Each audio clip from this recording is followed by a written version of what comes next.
大家好，我是怡媛。在之前的影片，我跟大家讲过，有一些情报是来自线上圆桌会的。我们跟策划讲了一些东西。那因为线上圆桌会呢是邀请一些特定的玩家去参加的，所以大部分的玩家应该都不知道他们之间聊了什么东西，又或者是听到官方所讲的一些更新而已。但是参加圆桌会议的玩家提出的一些问题，你们是完全不知道的，所以官方就整理了一份那时候在圆桌会议里面有提到的一些问题。其中有包含一些问题是有关于到未来的计划。第一个问题是问他们有没有打算要解决从自己的王国看到 KVK 地图不一样的问题。我不确定我自己有没有翻译正确啦，那我暂时是没有遇到这样子的情况。假设我没有理解错，这个玩家的意思应该是说，如果我在进入 KVK 的时候，有可能那边显示说我是在火阵营，结果进入地图之后变成水阵营，或许是这样子的意思啊，希望我没有理解错。但是看官方的回答，似乎他们是没有遇到这样子的情况啊，可能这个是个别案例。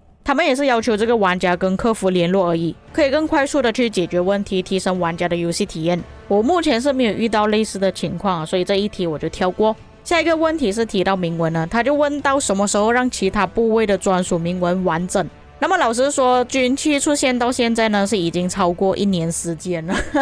我相信各位应该至少都已经拿到3个专属铭文了。因为就连我自己本人都已经拿到4个专属铭文了。或许有一些玩家是想要弄到其他的军器全部都有专属铭文，但是现在一直来来回回都拿一样的专属铭文而已，其他的部位就只能靠运气，就算你买礼包也好，也是要靠运气才可以获得。策划答复他们预计在今年年初针对铭文商店还有 KVK 的铭文商店进行重大更新，会引入更多铭文种类。这个问题会出现，我觉得那时候应该是在讨论新的阵型。不过我以官方的角度去想这个问题呢，其实要弄也不是这么简单。那你们想一下，如果你是长期赢 KVK 的玩家，肯定你可以拿到很多铭文了。就以我个人作为案例，在去年的1年时间里面，我就已经拿到了4个同一个部位的专属铭文。但是并不是每一个王国都是长期赢 KVK 的，可能有一些玩家甚至都没有拿过，或许他们的王国刚进入 KVK， 或许这些王国全部都是新王国。所以我觉得官方不能把那个部位给换掉，如果换掉的话，对于那些完全没有拿过的玩家来说，其实有点不太公平。我个人的想法是，或许可以把这个部位替换成别的东西，比方说我现在是拿旗帜，之后我可能可以换成硬币，可以自由的让玩家去选择自己想要的部位。但是这个方式又或许有一点太自由了，会不会之后有一些玩家他们就是完全不买礼包了，只是光靠这个方式就可以弄好一整套4个部位的专属铭文了呢？不过当然赢 KVK 也是需要一点时间啦，我觉得那个速度或许不会这么快，有些玩家急着的话还是需要去买礼包的。除了 KVK 兑换的铭文之外，还有包括铭文商店里面的铭文。老实说，我是完全没有买军器礼包的，这个箱子我只是兑换过2次而已，而且2次都是垃圾。那你们想一下，我1年时间才兑换2次而已。你们想一下，如果我要兑换下面的铭文，需要花多久的时间？至少也是需要3到4年左右吧。我觉得这个价格实在是太贵了。最主要就是氪金的玩家其实没有什么机会可以拿到金色的军器，也就等于说没有办法回收去兑换到更多的硬币，然后去兑换盒子拿到这个铭文。当然我也了解他们起初的想法就是要刺激玩家去消费，买到更多的礼包。毕竟专属铭文啊，不管怎样讲，价格肯定是比较贵一点的。那我们就不要说这个部分，因为我自己也没有氪金去买礼包吧，所以我换不到是很正常的。但问题是我连这个界面都没有办法去兑换了。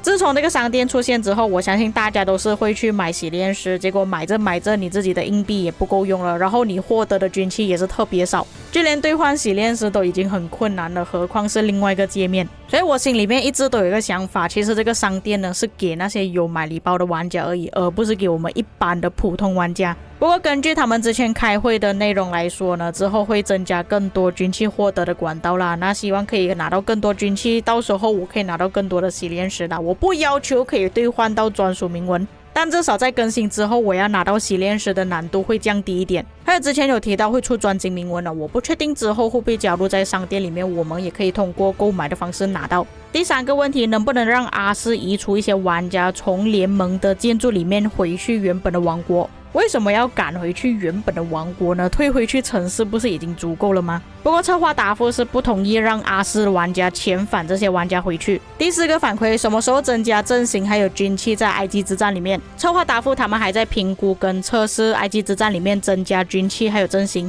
他们将会在下一次奥西里斯联赛之前给公告通知，到底要不要增加阵型还有军器。看到这个问题，其实玩家有2种想法。第一种玩家会认为说，埃及之战其实已经很不公平了。如果像以前那样子没有装备的话，都是比拼统帅啊，还有你们的策略而已。像装备其实都已经拉开了一些新玩家跟老玩家的差距，甚至有没有钱的差距，因为现在已经出了5觉醒。也就是说，并不是每个玩家的装备都是完整的。然而，他们现在又要考虑增加军器进去，更加拉大了玩家之间的差距，变成只要有钱就肯定可以赢埃及之战。另外一种玩家就是有充值有氪金的玩家，会觉得说我已经花了钱下去，然而你现在只是让我用装备而已，军器我已经花了这么多钱去提升，拿到这么多的专属铭文，然而你到现在还不让我去使用我的军器，只有在 KVK 里面生效而已。这样我花钱的意义是什么？这个问题尤其是针对比赛，就是靠钱就可以获得胜利了。就算战术策略再好，但是你的军器装备不好，也是没有办法获得胜利。这个问题我就开放给各位观众，你们认为需不需要增加在联赛或者是埃及之战里面呢？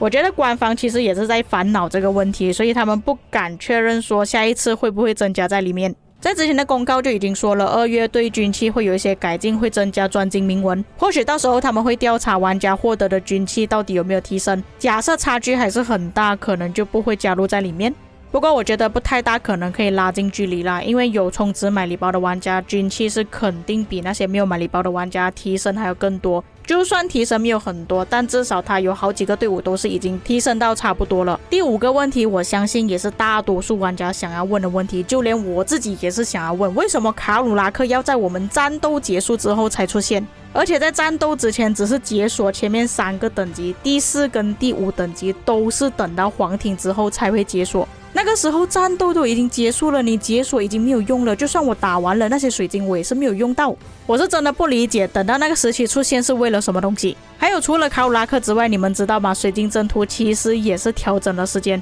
策划的答复他们还在研究怎样去调整卡乌拉克出现的时间点。有些新的玩家可能不知道，其实卡乌拉克是已经调整过时间了，以前的时间其实比较符合，现在给我的感觉是他们并不愿意给我们更多的水晶，但是表面上要让我们觉得其实他们愿意给我们更多的水晶，甚至玩家也没有办法投诉他们给的水晶太少，因为他们是真的有给这么多水晶，只是出现的时间比较迟而已。对我而言，我打第4跟第5等级拿到更多水晶只是为了解成就而已，但是这些水晶对于战斗是根本没有用处了。第6个问题也是今天最后一个问题，能不能在失落神庙那边增加移民控制面板，可以观察到目前王国的移民状态，比方说还有没有位置，什么时候开启或者是关闭冷却的时间。这里策划终于给一个准确的答复了，他们之后会改进，还说这个问题很有价值，难道前面的问题都没有价值吗？以上就是他们圆桌会议提出的一些问题，各位观众在看了之后有什么想法，可以在评论区给我知道。